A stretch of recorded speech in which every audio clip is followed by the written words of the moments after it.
शुरुआत में दो बहुत बड़ी कठिनाइयां सामने आती है। पहली कठिनाई यह है कि जब भी हम किसी नई चीज को समझने की कोशिश करते हैं तो हम अपनी पुरानी समझ का इस्तेमाल करते हैं, अपने मन का इस्तेमाल करते हैं। लेकिन यहाँ एक बुनियादी समस्या है। कृष्णमूर्ति जो कह रहे हैं वो कोई कॉन्सेप्ट नहीं है, न ही कोई थ्योरी है और न ही कोई फिलॉसफी है, बल्कि वे कुछ ऐसे सत्य की बात कर रहे हैं जिन्हें केवल एक विशेष गुणवत्ता वाले शांत, सजग और मेडिटेटिव मन के द्वारा जाना गया है। अब अगर कोई व्यक्ति उन्हें समझने की कोशिश करता है, जो कि किसी भी नई चीज के संपर्क में आने का पहला चरण होता है, तो यहीं पर एक बहुत बड़ा धोखा हो जाता है। तुम्हें लगने लगता है कि तुम जान गए। अगर तुमने उन्हें समझने की कोशिश की तो भी नुकसान है, और अगर तुमने उन्हें समझा ही नहीं तो फिर तुम जैसे थे वैसे ही रह गए, क्योंकि समझते समय तुम एक बिलीफ को पकड़ लोगे और जैसे ही तुम उसे समझते हो तुम फिर से उसी बेहोशी में लौट जाओगे।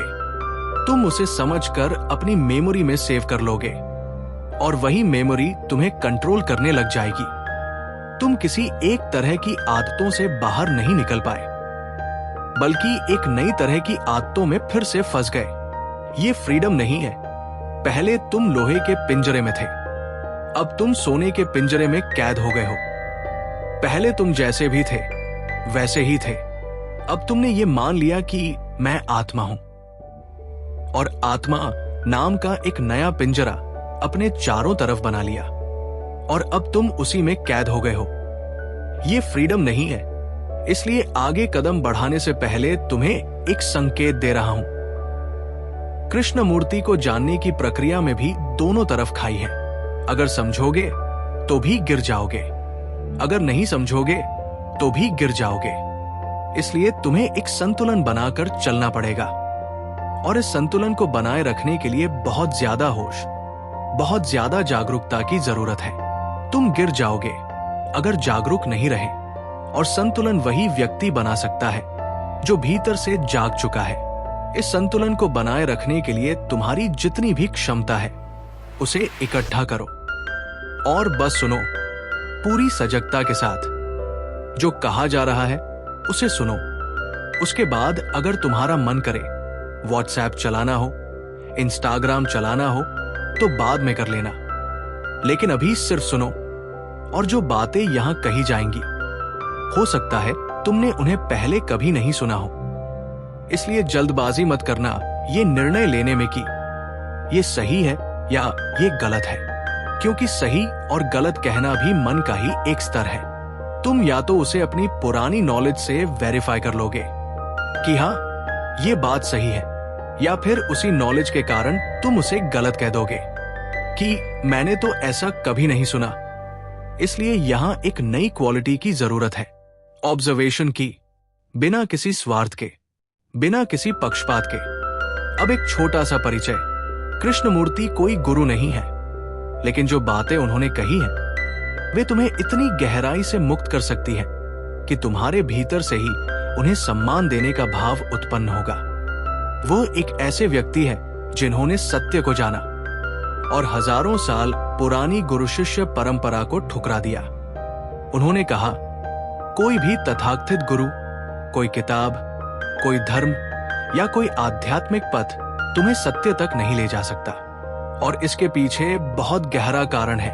इसे समझना जरूरी है। जैसे ही तुम किसी को गुरु मानते हो तुम उस पर निर्भर हो जाते हो, और वही निर्भरता तुम्हारी बेड़िया बन जाती है। आज के समय में देखो, इंस्टाग्राम और फेसबुक पर हर जगह महापुरुषों की तस्वीरों के साथ कोट्स दिखते हैं।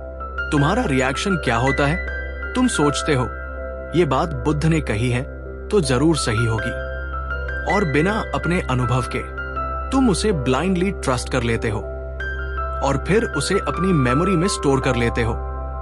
यही पहली गलती है, बिलीफ को इकट्ठा करना। ये अटैचमेंट है।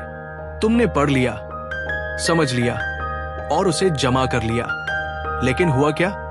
तुम्हारे सामने वो बस ऐसे ही आ गया जैसे कोई एंटरटेनमेंट हो, और तुम उसे उसी तरह कंज्यूम कर लेते हो।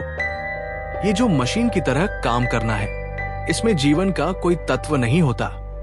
फिर तुम इसे रटने लगते हो।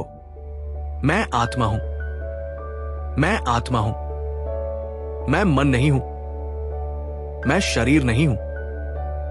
लेकिन ये सिर्फ शब्दों का खेल बनकर रह जाता है जो लोग कृष्ण मूर्ति को समझते हैं।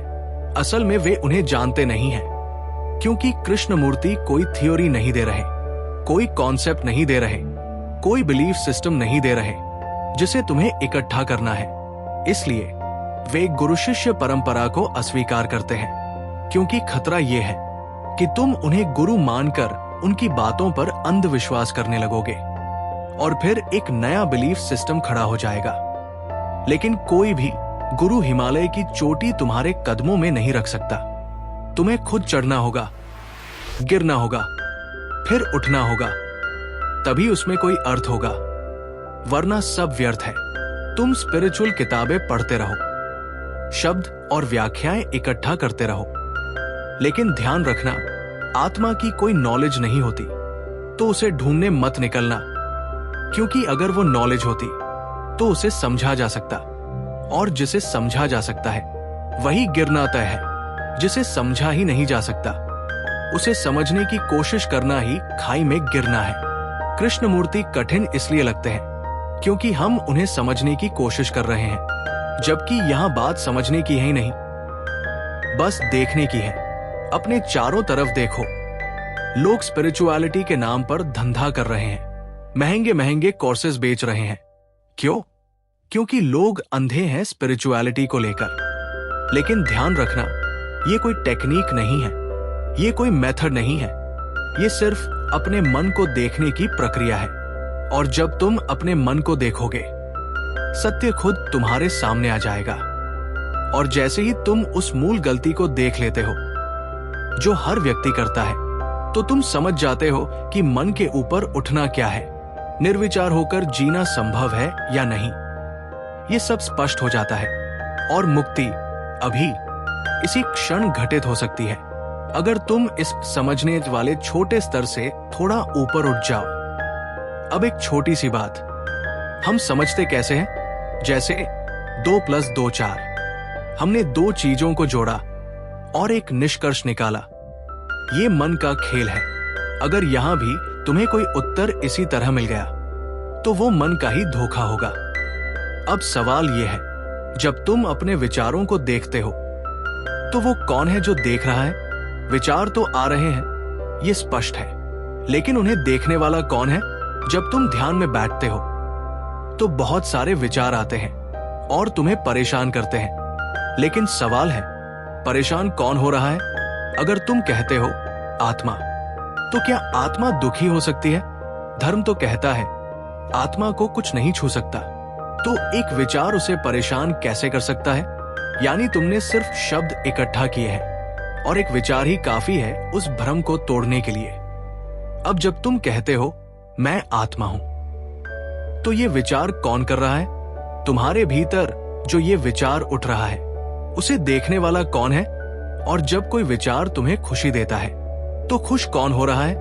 और जब कोई विचार तुम्हें दुख देता है तो दुखी कौन हो रहा है? यही असली प्रश्न है। कृष्ण मूर्ति कहते हैं, देखने वाला और विचार अलग नहीं है। अगर अलग होते तो एक के खत्म होने पर दूसरा बचा रहता, लेकिन ऐसा नहीं होता। जैसे ही विचार बदलता है, वैसे ही मन भी बदल जाता है। इसका मतलब देखने वाला ही विचार है। और यही सबसे बड़ा भ्रम है कि हम दोनों को अलग मान लेते हैं। जब ये भ्रम टूट जाता है, तब बिना किसी इमेज के जीना संभव हो जाता है। लेकिन इसे समझना नहीं है, इसे देखना है, जीना है, और इसके लिए हर पल जागरूक रहना पड़ेगा। ये कोई मेथड नहीं है, ये कोई टेक्निक नहीं है, ये हर पल जीने का तरीका है। और अंत में अगर तुम ये कहते हो कि मैं समझ गया, तो समझ लो तुम फिर से गिर गए, क्योंकि तुमने उसे फिर से मेमोरी में स्टोर कर लिया और वही पुरानी गलती दोहरा दी। इसलिए जागते रहो हर पल और अपने भीतर खुद उस दीपक को जलाओ